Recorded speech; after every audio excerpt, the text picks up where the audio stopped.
Hi friends, ఈరోజు అరటికాయ కొబ్బరికాయ కూర వండుదామండి. ఈ అరటికాయని చిన్న ముక్కలు కట్ చేసుకుని తగినన్ని నీళ్లు పోసుకుని ఉడికించుకోవాలి.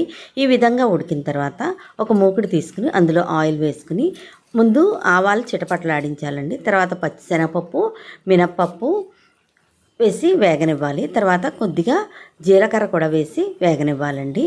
ఈ వేగిన తర్వాత కొంచెం ఎక్కువ ఎండుమిరప చేసి వేపుకోవాలి. తర్వాత కొద్దిగా కరివేపాకు వేసి పోపుని వేగనివ్వాలండి. ఈ పోపు బాగా వేయించుకోవాలన్నమాట. తర్వాత ఒక హాఫ్ స్పూన్ పసుపు వేసుకోవాలి. పసుపు వేసిన తర్వాత మనం ఉడకబెట్టుకున్నాం కదండి అరటికాయ ముక్కల్ని, వాటిని కూడా వేసేసుకోవాలన్నమాట. ఈ అరటికాయ ముక్కలు కొంచెం మెత్తగా ఉడికితేనే బాగుంటుంది. తర్వాత రుచికి సరిపడా ఉప్పు వేసుకుని కలుపుకోవాలి. తర్వాత మనం ఒక చెక్క కొబ్బరి కూర తీసింది ఈ కూరలో కలిపేసుకుంటే ఎంతో రుచికరమైనటువంటి అరటికాయ కొబ్బరి పోపు కూర రెడీ అయిపోతుందండి. చాలా బాగుంటుందండి.